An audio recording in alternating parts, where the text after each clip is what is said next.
So we're going to talk about arrays, and an array is a way of allowing us to store many of the same type of variable.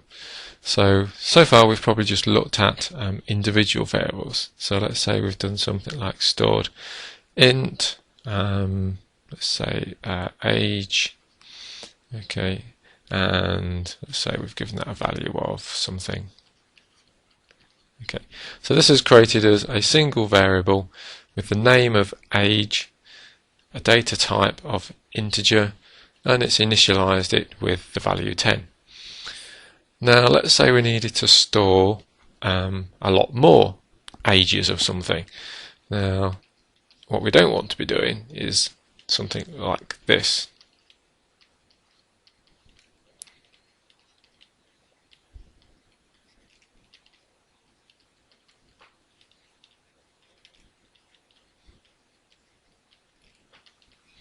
Okay, now we can imagine that this is going to take a long time, especially if we need to write a lot of them.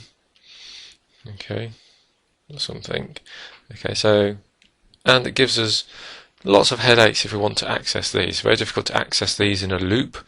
So for instance, let's say we wanted to add 1 to all of these ages, it would be very difficult to do this in a loop.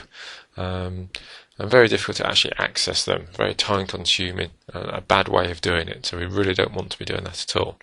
So what we would do is we would create an array of ages, or an array of integers, okay, so, and we're going to call our array age, and then we put the square brackets after it and we say how many we want. So let's say we want 10 in our array. So we want an array that stores 10 integers. And that's what we've just done here. This array now stores 10 integers. Here we have the data type, here we have the name, and here we have the number or the count of array items we want, or array elements. So once we have our array set up, we need to be able to access the elements in the array. So to access the element in the array, we just need to just define how we're going to do that. So let's just clear a bit of space. So we have our int array. Okay, so we have this. Just want to move it up there. Okay, so we have an array, and now we're going to access items of that array. So let's say we wanted to set the value of the first element of the array to a value. So we say age, and then again we use the square brackets. In here, instead of now putting the number that we want, because we're declaring it, okay, this is our declaration, okay, of our array variable. Here we're just going to make use of it. Okay, we're going to set its value. So we're going to set element 0. Okay, and we're going to set that to, let's say, well, we'll set it to the value 0. Okay, so this sets element 0 to the value 0. Why element 0? Well, the arrays always start at item 0. If we just think of the array as a block, we have element 0, element 1, element 2, 3, 4, 5, 6, 7, 8, 9. So we have 10 elements. 1, 2, 3, 4, 5, 6, 7, 8, 9, 10, but they're numbered 0 to 9. Now in C, C++, arrays always start at 0. So here we've set the array element 0 to the value 0. If we want to set the array, the value of array element 3, let's say, to the value 3, we set here the index or the subscript to 3. So element array 3 gets the value 3. And we can do that for any of the items.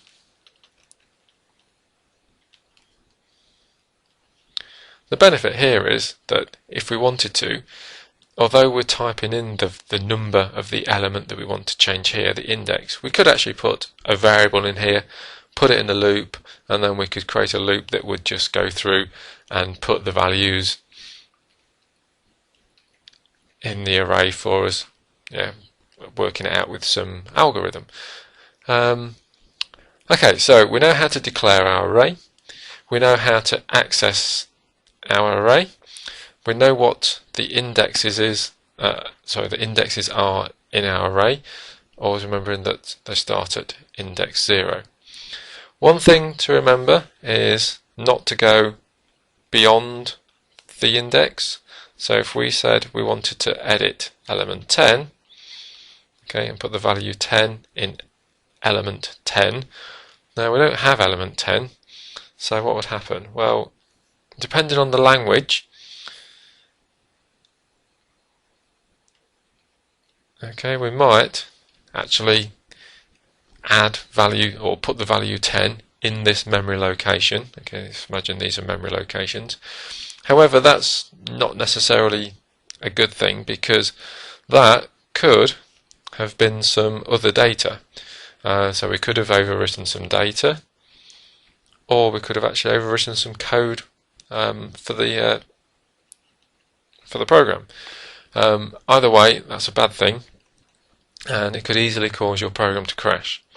Now, some languages don't let you do that. For instance, Java and languages that have things like garbage collection don't allow you to do that. Other languages will let you do that, and you can cause big problems and take you a while to find out where your error is. So that's an array. If you need a list of things, you create an array. You can create arrays of any data type, so we could have a float array. Okay, set it up the same thing.